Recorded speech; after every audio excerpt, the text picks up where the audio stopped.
there is a fifth dimension beyond that which is known to man. It is a dimension as vast as space and as timeless as infinity. It is the middle ground between light and shadow, and it lies between the pit of man's fears and the summit of his knowledge. This is the dimension of imagination. It is an area which we call the Twilight Zone.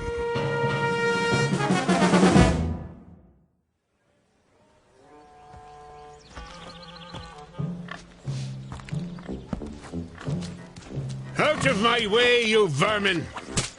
What are pigs doing out on the street anyway? It's not sanitary. You should be in a sty or a sandwich. Good morning, friend Woodrow. What's so good about it? Oh, that's the spirit. Keep your chin up. What'll it be this morning? Daily Courier. Daily Courier. That'll be 2 cents, Mr. Mulligan? 2 cents? 2 cents. Same as always. Seems more expensive. Thank you very much, sir. Now, let's take a look. Government surplus. Can you believe it? Believe what, Mr. Mulligan? Government only earns $1.5 million more than it spends. First thing you know, they'll owe money. Then everything will collapse. Inventory predicts every 100th man will own a horseless carriage someday. Oh, that's all we need. I already know what the newspaper says, Mr. Mulligan. You don't have to read it back to me. You read it? Of course. My copy? Not your copy, Mr. Mulligan. My copy. I wouldn't dream of tampering with your Daily Courier. I can assure you no human hands have touched that newspaper. Well, except for the printers, of course. I should think not. At least some people still have standards. Not like Mr. Beaumont, the butcher. You know how much he's charging for steak? Well, why don't you tell me, like you do every morning round about this time? 17 cents a pound! What do they think we are? Millionaires? I don't know. 17 cents seems a fair price to me. I really don't know what you have to complain about, Mr. Mulligan. Things aren't so bad. Hello? You were saying? The only customers you've had in your store this morning are me and this here pig. Thank you for the overpriced newspaper, Mr. Swanson. Always a pleasure, Mr. Mulligan. Get out of my way! Out of my way!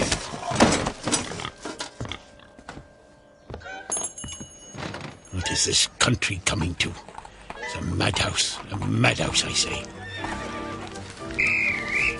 Hey! Something the matter, officer? Something's the matter, all right. Don't you ever look where you cross the road, Mulligan? Look! What are you talking about? Can't you see that horse and carriage coming? Where? There! Oh, yes, I see it. Damn nuisance if you ask me. Well, I didn't ask you. No one's asking you. I ought to run you into the station house. That's what I ought to do. What did I ever do to you, O'Flanagan? It's Officer O'Flanagan. And why don't we start with causing a public nuisance by standing in the middle of the street waiting to frighten the horses? Just watch your step, Mulligan. You watch your step.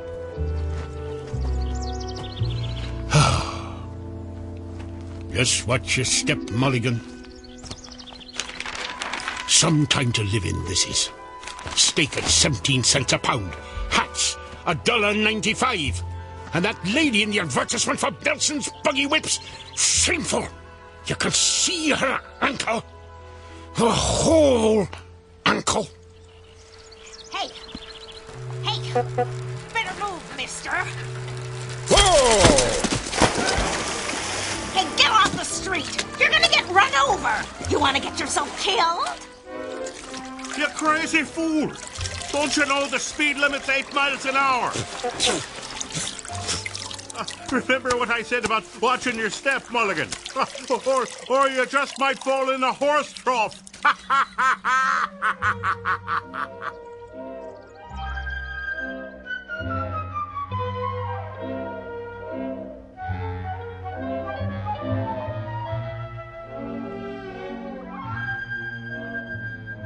Or you might just fall in a horse trough. Well, howdy, ha ha ha. Look at me. I'm a working man, an honest man, a prideful man. And here I am working as a janitor for some crank of a professor and drying out my soaking pants in a wringer. Where's the dignity? Whole world's going to the dogs. That's where it's going. Nothing but trouble everywhere you look. Chickens and pigs walking in the streets like people. Crazy bicycle riders who don't watch where they're going. Government spending money like a drunken man. Racing bicycles on the streets at cost of living. And noise, noise, noise! What does Sam Hill mean? Never heard a ringer make that noise before. Why is it doing that? Wait a second, that's not the ringer. Something in my pants pocket. What is that? Oh, it's me harmonica. Oh, that's just swell. Just my luck. Ruined. Better hang it up to dry next to my pants, I suppose. I guess I should run the newspaper through the ringer, too. Might be able to save it. Not that there's ever any news worth reading, but 2 cents is 2 cents. There you have it. Hot off the press. It's down here, Fenwick. I want you to be the first to see this. Professor Gilbert? Oh, can't let him see me without my pants on. Here it is, Fenwick. Well, what do you think? Why, it's astonishing, Professor Gilbert. I've never seen anything quite like it. Me either. What the heck is that thing anyway? So this is it, Professor. Yes, Fenwick. I call it the Helmet of Tomorrow. Well, that's a stupid name. If this invention's any good, why not call it the Helmet of Today? Very interesting. Just think of it, Fenwick. You put this helmet on your head. Twist this dial. Press here to activate. Here? Oh, not now. And you can visit any year you choose. Any year? You could even travel into the far future. Future. How about 1891? No, farther than that. 92? No. Think far into the future. How about 1970? Now you're thinking. Incredible. But there is a time limit on its operation. There is, Professor? There is. Purely a precautionary measure. No man should be allowed to interfere with the course of history. Well, how long a period would it function, Professor? 30 minutes only. 30 minutes? That's almost half an hour. Yes, it is. 30 full minutes in which to study the events of whatever future date we care to witness. Professor, you're wonderful. Eh? I said it's wonderful. Indeed it is, Fenwick, indeed it is. Are you ready to test it? In good time, all in good time. When I'm ready, I shall take my first journey into the future. To the year... 1962? Oh, who knows what wonders mankind may have achieved by then. Very likely I'll find the world deserted and everyone living on the moon. Or perhaps we'll have a woman president. Well, I hope civilization will progress, Fenwick, not descend into madness. But now, before I embark upon my test journey, we must toast this moment with champagne! Champagne! Champagne! Come, Fenwick! Come!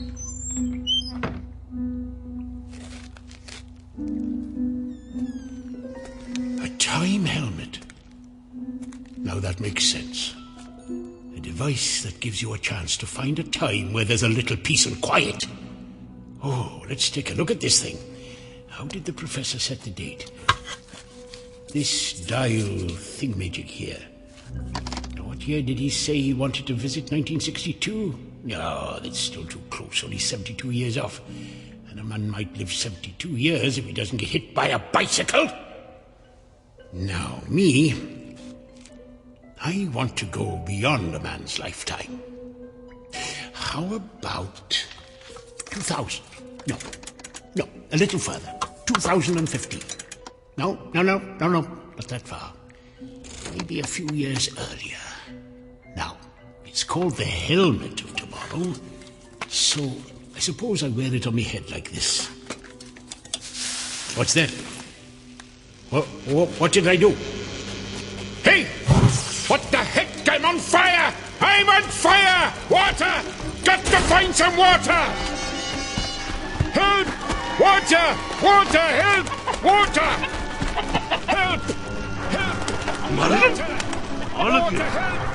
In the name of old that's decent, put some pants on! Help! Help! Help! Mulligan! Mulligan? Hey, where'd he go?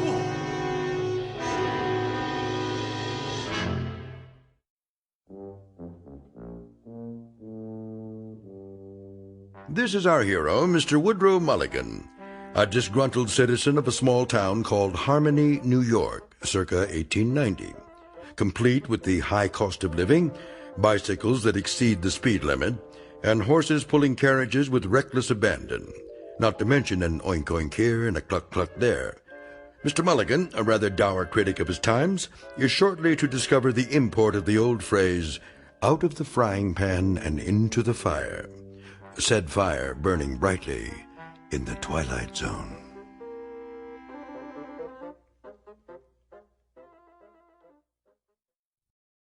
And now, The Twilight Zone and our story, Once Upon a Time, starring John Rhys Davies, with Stacy Keach as your narrator.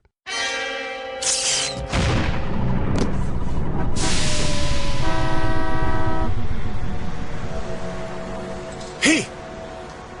Where am I? This doesn't look anything like Harmony.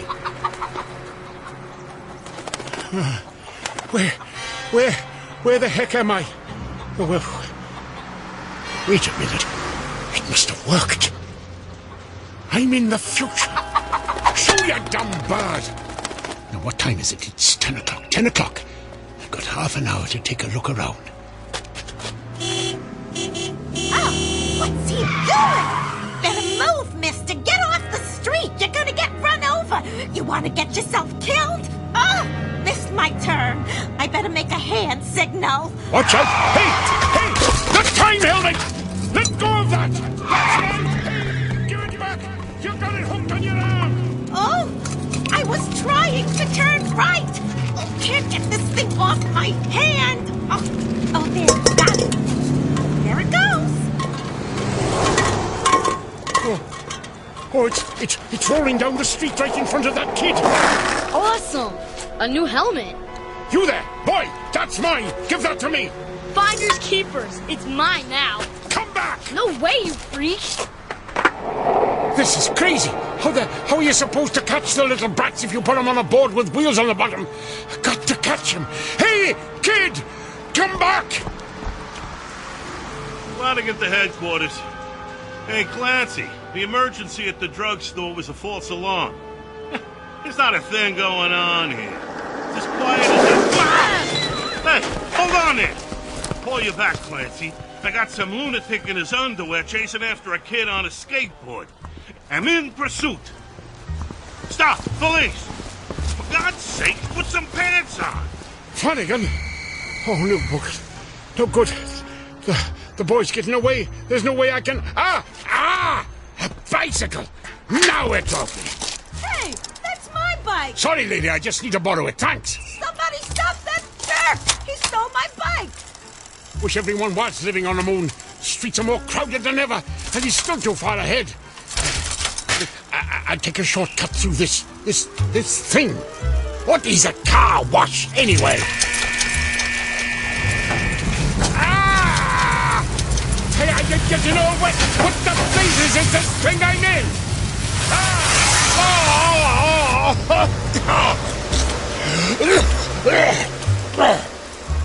What kind of infernal contraption was that?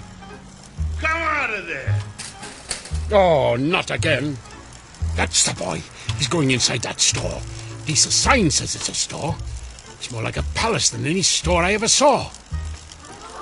Oh, look out, you people! Here I come! Hey, watch out! Who closed the doors? Somebody help! I'm gonna crash! I'm gonna crash! I got through.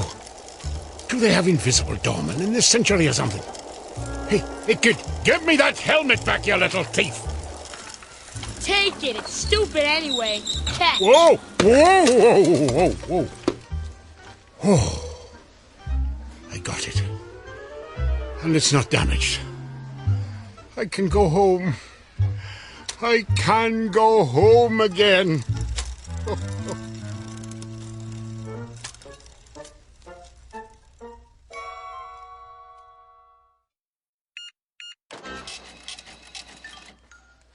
$6 for a pound of steak? Madam, do I look to you like a millionaire? Look out! Look out!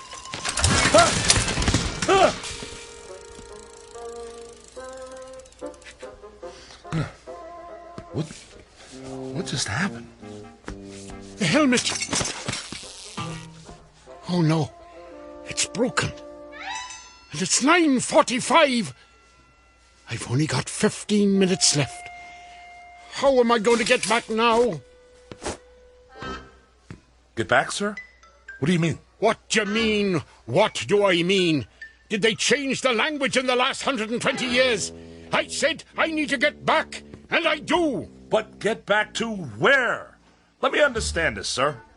You have this funny-looking hat in your hands, no pants, and you say you've got to get back somewhere within 15 minutes. Is that right? Right. And this hat-like device, what precisely is this thing? This is a time helmet, mister. Time helmet? That's what brought me here. You see, I'm from 1890, and that's where I got to get back to. What? You say you're from 1890? What proof have you of this, sir? Proof? Yes, proof. Well, I didn't think I'd need any. Aha! That watch, your shirt and tie, your shoes. Where did you get them? They're mine. Where are your trousers? Hanging up to dry in 1890. Is it possible? Quickly, who is the president? What? The president! You mean Benjamin Harrison? Look, mister, I haven't got time. Benjamin Harrison? And before him? Grover Cleveland, of course, but what's that got to do with... I believe you. By George, I believe you. You are from 1890. That is no news to me, mister. Tell me how to get back to 1890.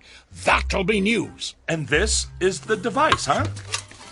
How does it work? Well, you have to... Look. I don't know how it works. I'm only the janitor. Janitor, eh? Then how does it happen that you came to be in possession of this technological wonder? Why'd you talk like that?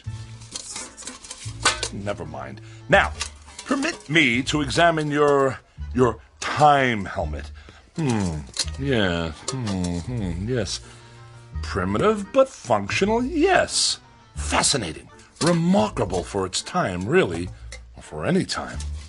Ooh, that's curious. What's curious?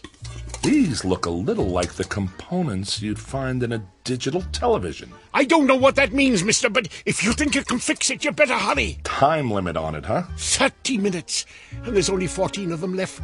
I wasted 15 of them chasing a boy who took my helmet. And the 16th? Talking to you. Let me see now.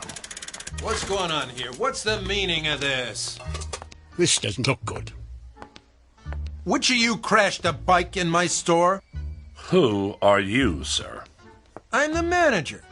Would one of you like to explain what's going on here before I call security? An accident, sir. Accident? Merely a minor incident, no harm done. Apart from bicycle tracks on this expensive piece of steak. But none of that matters now. We are confronted with matters of far greater importance. Why are you talking like that? That's what I said. Look at this place. This is a shambles. And who's this man in his... Well, he hasn't got any... I took them off after I fell in a horse trough. A what? It's, slang for, oh, never mind. Come along, sir. Mulligan. Woodrow Mulligan. Where do you think you're going? Out of my way. Oh, no, you don't. Miss Blodgett, call security. I said get out of our way. Oh. Come on, Mr. Mulligan. We're getting out of here. Hey! Hey, where you going? Excuse me, miss. But have you seen a man dressed like something out of a silent movie, only without any pants? Oh, that policeman, he's after me. Why? Some kind of generational grudge. Don't ask me. Get behind me. What? I said, stand behind me. Excuse me, sir. Have you seen... I haven't seen anyone, officer. I didn't say anything yet. I haven't seen anyone because, I'm blind. Oh, I'm sorry. My mistake. Hey, if you're blind, where's your... No dogs allowed in the store. Uh-huh.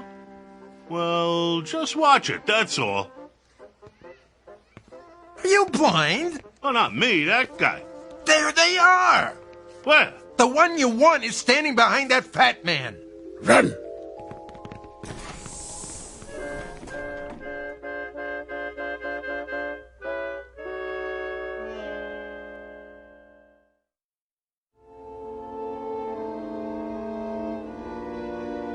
What's the time, Rollo.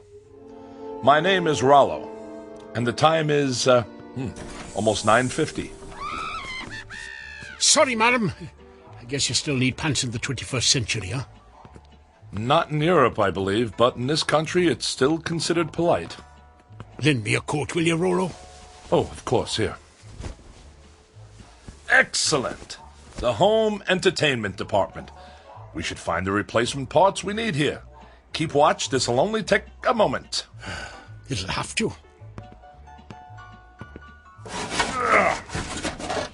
Keep a lookout. I want to address a typical American worker.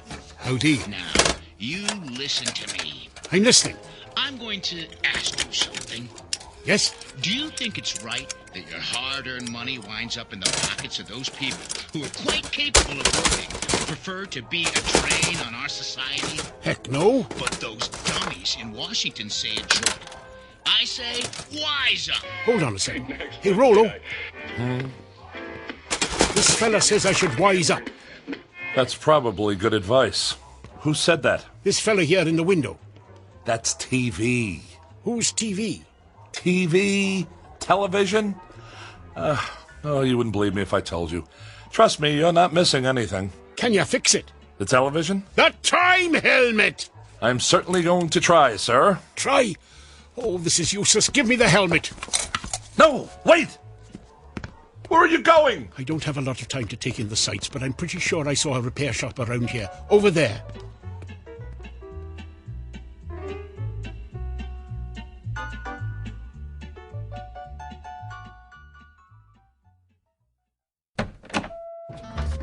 Proprietor! Yeah! Swanson? Logan Swanson? Is that you? Swanson's my name, buddy. Jack Swanson. What can I do for you? Would you come here for a moment, please? Whatever. I have something that needs your urgent attention. And these are the components you should need. Can you fix it? I can fix anything. Good. Leave it with me. Come back Thursday about 2 o'clock. Oh, very kind. Yes, we'll be back on Thursday?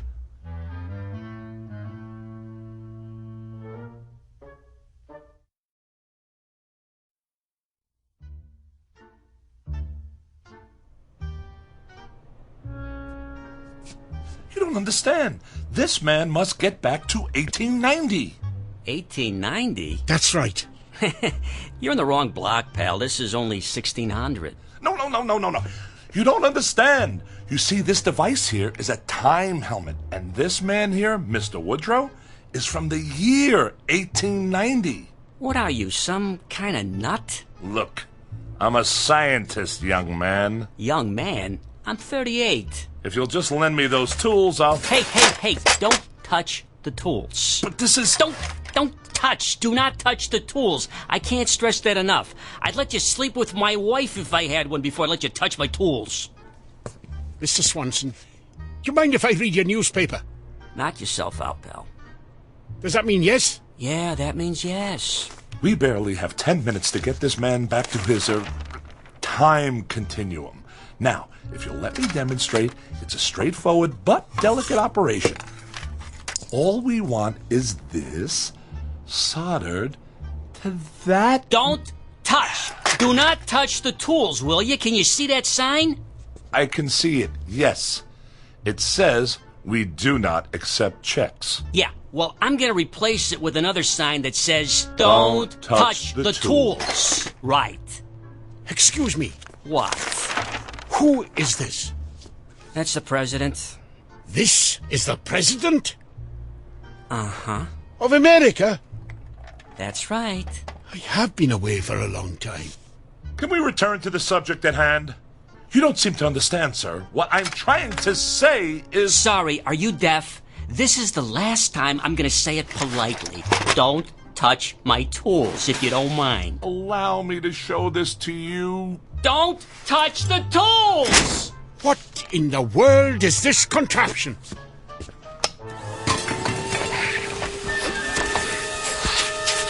What did you say? I'm trying to explain to you that the... Don't yell at me! I don't like to be yelled at, okay? Get it off me! Get it off me! What are you doing with that, Mulligan? It's trying to eat me! It's not trying to eat you, it's... Wait a moment! Oh, Roller, what is this monster? It's not a monster. It's a vacuum cleaner. Everybody has one. Everybody has one of these? Yes. Vacuum cleaners are used for simple... Cleaning their vacuums. Yes, I get it. You people are strange, allowing something like this indoors. What if it gets loose and attacks a child? Now look, Mr. Mulligan. If you want to get this helmet fixed in time, just sit down quietly, please. Now, how are we getting along, Mr. Swanson, was it? Not too good. I'm not sure what I'm looking at here. You're sure this isn't for making those fancy European coffees? No, sir. This is a very scientific piece of equipment. What we're trying to do here is help... I don't understand. What is that little thing in there? Oh, well, that is a transition of... Where did he go? Mr. Mulligan! Where are you? I think he just walked into that upright freezer. Hey, ask him if the light goes off.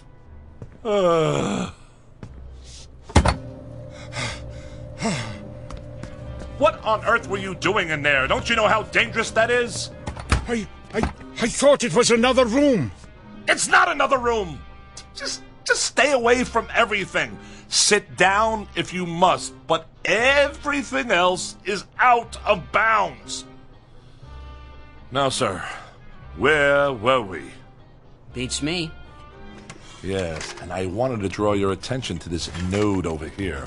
Don't touch my tools if you don't mind. You see, I'm merely trying to point out to you that in order to facilitate... Don't point with my tools, please! Would you allow me to please make this clear to you? All we have is... Don't you understand? I assure you I do understand. This happens to be mine.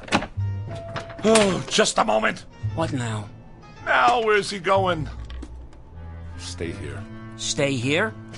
I work here. Why would I be anywhere else? Just keep working. The clock's ticking. Yeah, it's ticking, 'cause I fixed it.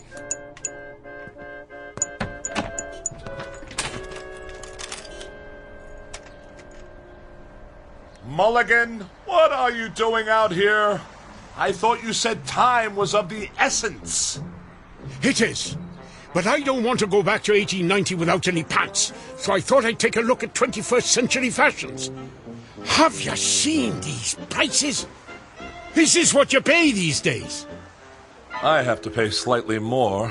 It seems that the hefty gentleman must be continually punished by our judgmental society. Now, come on, back inside before someone sees you. Well, is it ready? Pretty much, I think. A couple of small, minor adjustments, and you'll be all set. Good. Finally, I can go home, and not a minute too soon. No offense. None taken, I assure you. In fact, I would go so far as to say that I envy you your trip, sir. You sure he's the one from 1890? Well? Because you sound like Masterpiece Theater here. Keep working. Yes, 1890 is a wonderful period, Mr. Mulligan. I never used to think so till now. A time of simple, practical values. No traffic snarls, no income tax, no terrorists, no computer viruses. Only peace and quiet. Time to contemplate. Income tax. I am a scholar of that period, sir. That is why I've cultivated this mode of speech, appropriate to that time. Huh? The 19th century has a charm, nay, a fascination for me. The very thought of having lived in those halcyon days. I'll sure to be glad to get back there, Rollo. If I ever do. How much time is there left? We've got less than 5 minutes. 5 minutes will be more than adequate. Tell me about your town, Mr. Mulligan. Where, for instance, might a scientist find employment? You are a scientist? Yes. Are there any in your town? Well, the only one I know is Professor Gilbert. I work for him. Oh. There you go, guys. All fixed. It works? Sure. Why not? Good. Well, what'll we do now? Pay me. I was talking to Mr. Mulligan. I know. That's why I said it. I didn't want you to forget. Pay the man, Mr. Mulligan. Pay the man. With what? I don't carry any money in my shorts. Oh, very well. Here's a 50. Thank you. Now, Mr. Mulligan, the time helmet. How does it work? I already told you, I don't know. The year. How do you program in the year? I don't know what program means, but if you're asking me what I think you're asking me, you just twist this dial, see? 1890. Good. And if I'm correct, and I usually am, to activate the device, you just have to... Good. Give it here. Not so fast, sir. Hey, what you doing? Don't put it on! I intend to use it myself in exactly 3 minutes. What? Well, you can't do that. Well, I am doing it, sir. I'm returning to that time of bliss and simple pleasures. And you're just going to leave me here? Your fate is unimportant, sir. You are only a janitor. I am a scientist. Why, I... Stand back! In less than 3 minutes, I shall have escaped this age of madness. Wait, look, Rollo, I just thought of something. Well, congratulations. Look, I brought a chicken with me, all the way from 1890, and all I did was hold it. We can go back together. You're lying, sir. I am not. Oh, no, the copper. Now I gotcha. What's the idea of running around the street with no pants on? Rollo, take me with you. Get off me. Too late. 1890, here I come. You're under arrest. Aw, shoot.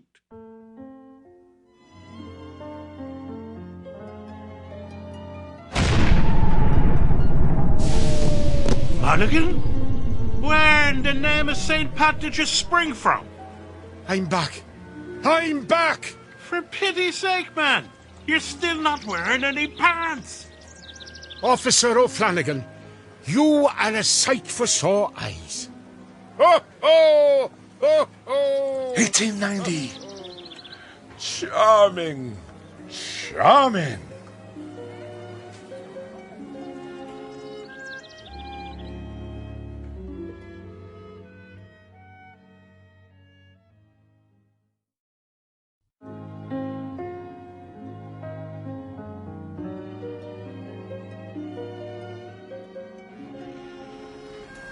Good morning, Fred and Rollo. Huh?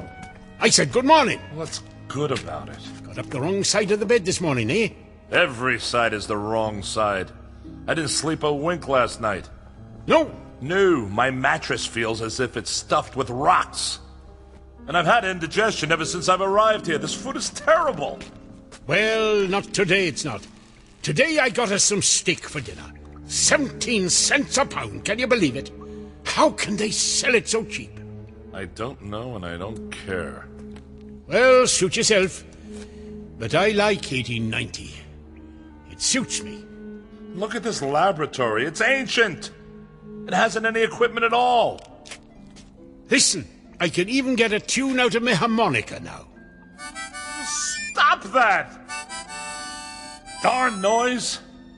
I don't know why I ever came to work here.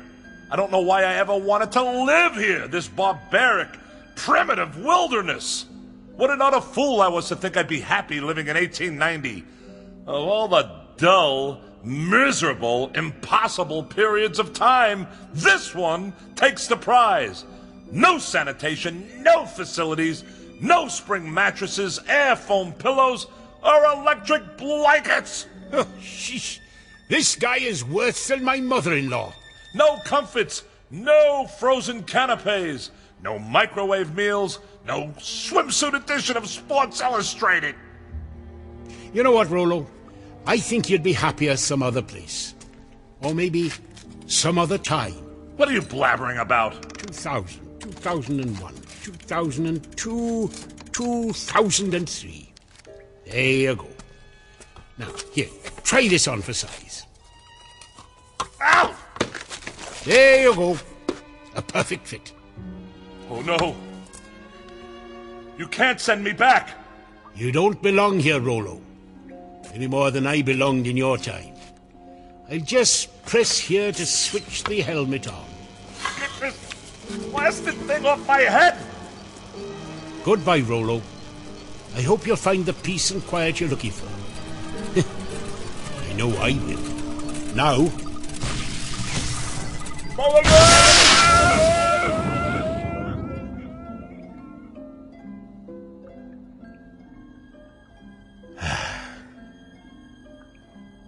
Silence. Just what I was looking for. Well, this laboratory won't clean itself, unless Professor Gilbert invents something.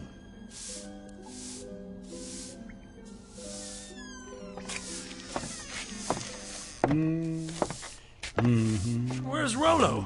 Oh, Rollo? Oh, he just left, Professor. Left? In a big hurry. Late for an appointment? Early. Strange chap. Complains a lot. Hadn't noticed. Talks a lot of nonsense, too. Keeps saying he needs a computer, whatever one of those is.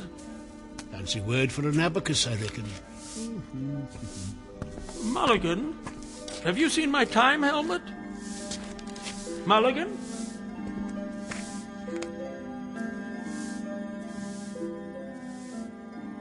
To each his own. So goes another old phrase to which Mr. Woodrow Mulligan would heartily subscribe. For he has learned, definitely the hard way, that there is much wisdom in a third old phrase which goes as follows: stay in your own backyard. To which it might be added, and if possible, assist others to stay in theirs. Via, of course, the Twilight Zone.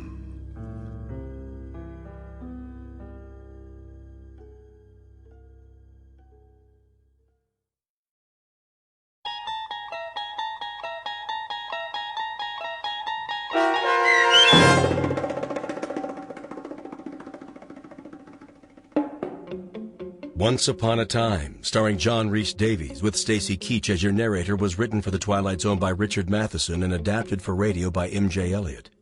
Heard in the cast were Mike Starr, Rob Riley, Michael Teshua, Malcolm Rothman, George Adams, Jim McCants, Beth Jacoby Deach, Randall Steinmeier, and C.J. Amari. The producers of The Twilight Zone wish to thank CBS Enterprises and the Rod Serling estate for making this series possible. This copyrighted radio series is produced by Carl Amari and directed by Jovi Cerny for Falcon Picture Group. Sound design, custom Foley effects, recording, and editing are done in the Cerny American Sound to Picture Theater by sound designers Craig Lee, Bob Benson, Todd Beyer, and Tim Cerny. To learn more about the Twilight Zone radio dramas and to download episodes, including 3 free episodes on our homepage, visit our official website at twilightzoneradio.com. Doug James speaking.